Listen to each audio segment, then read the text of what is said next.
Olá pessoal, tudo bem? Hoje é a nossa aula de museologia. Eu sou o professor Alexandre Cerqueira e eu não poderia deixar de falar de uma experiência fantástica que eu tive ali em Paris, no Museu de Louvre. Então eu trouxe algumas fotos, né, daquelas obras ali magníficas, e o nosso objetivo hoje, né, é saber quais são as influências, né, de um lugar histórico como a França, e as artes do Museu de Louvre trouxeram e trazem até hoje para os nossos dias em pleno século XXI, né? A nossa metodologia hoje vai ser expositiva e participativa.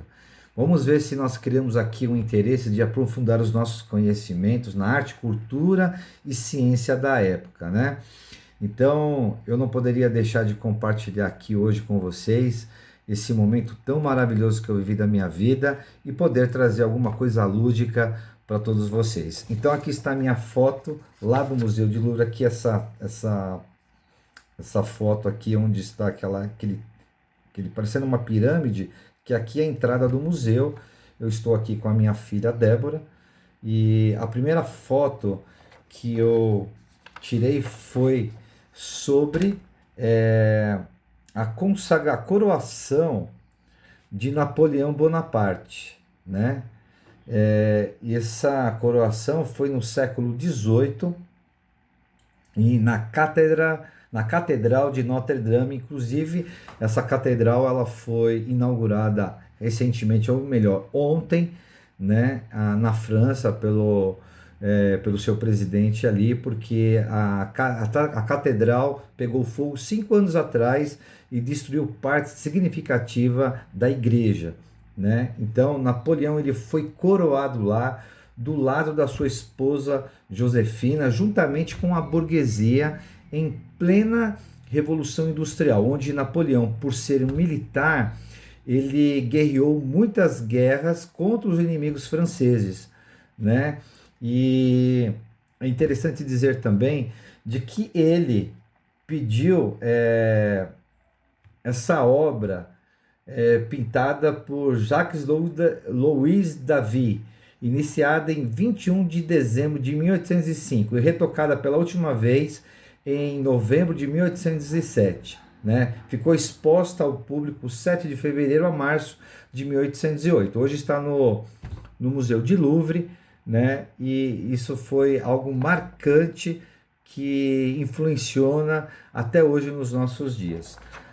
A outra pintura que eu quero trazer aqui para vocês é sobre o funeral de Atala, né, que foi um pouquinho antes do romantismo. Para quem não sabe, o romantismo trouxe a liberdade de expressão, influenciou as artes, a filosofia e o pensamento político, né? É interessante porque essa obra, pintada por Ana Louise Giraudet de Roussy-Triosson, retrata uma cena desse romance, né, de René Chateaubriand, Atala, escrito em 1801, né, inspirado numa trágica história de amor. Por quê? Porque Atala fez uma promessa que jamais se casaria, e ela se apaixona justamente por um índio de uma outra tribo inimiga da sua. E como ela ficou com medo de não cumprir o seu voto que ela tinha feito para sua mãe, em seguida ela toma veneno e ela morre, né? Depois de algum tempo, o rapaz ficou sabendo de que os votos cristãos podiam ser revogados, e aí trouxe aquela manifestação, dando praticamente o início ali do romantismo para essa época tão marcante, como foi até os dias de hoje, como é até os dias de hoje. Aqui está a plaquinha que eu tirei foto, né, que prova que eu estive lá também, né? Isso aqui é uma comprovação falando sobre esse romance de Atala, que a pintura é baseada no seu funeral, tá ok? E por final, eu quero falar também, claro, não podia deixar de falar, de Mona Lisa. A sala estava com mais ou menos mais de 100 pessoas. As pessoas ficam próximas do quadro de Mona Lisa porque elas não querem perder o detalhe. Ela foi feita por Leonardo da Vinci, né, e que concebeu uma técnica chamada esfumato, né? É uma técnica artística que o próprio Leonardo da Vinci criou, que cria suaves tonalidades das transições de luz e sombra. Por isso que as pessoas elas querem ficar perto da foto para não perder os detalhes. Mas alguns historiadores acreditam que a reverência de Leonardo da Vinci pela Mona Lisa nada tinha a ver com a sua maestria artística. Era algo mais profundo, uma mensagem oculta nas camadas da pintura. A linha do horizonte à esquerda está num nível visivelmente mais baixo que a da direita, fazendo com que Mona Lisa pareça muito maior vista da esquerda que a direita. Historicamente, os conceitos de masculino e feminino estão ligados aos lados. O esquerdo é feminino e o direito é masculino. A pintura a óleo sobre madeira de álamo encontra-se exposta no Museu de Louvre, em Paris, e é uma das suas maiores atrações. Então, foi algo que realmente eu fiquei pensando em como estas épocas influenciaram e influenciam até os dias de hoje, né? Muitas pessoas não sabem, mas a cultura, ela realmente, a arte, a ciência, ela tem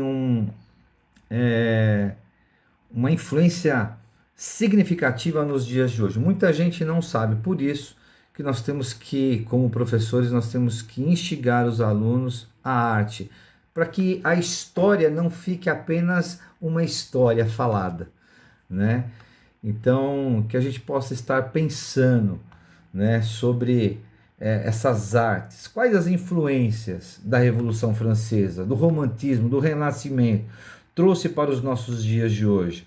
Será que estamos repetindo a história na linguagem do século XXI, ou em todo o nosso passado caiu realmente numa história com E? O que podemos aprender, extrair e conseguir de alguma forma que somos frutos de um passado tão significativo em nossas vidas? Eu quero concluir dizendo, a verdade mais verdadeira é que podemos dar continuidade da história, assimilando fatos, comportamentos e desdobramentos da atualidade social, política e econômica. Então, essa minha pequena aula expositiva, participativa, né, do Museu de Louvre, onde eu estive lá e onde nós podemos hoje aprender um pouquinho mais sobre esse tema tão maravilhoso que é a história e a cultura dos museus. Ok? Muito obrigado e até lá. Tchau, tchau.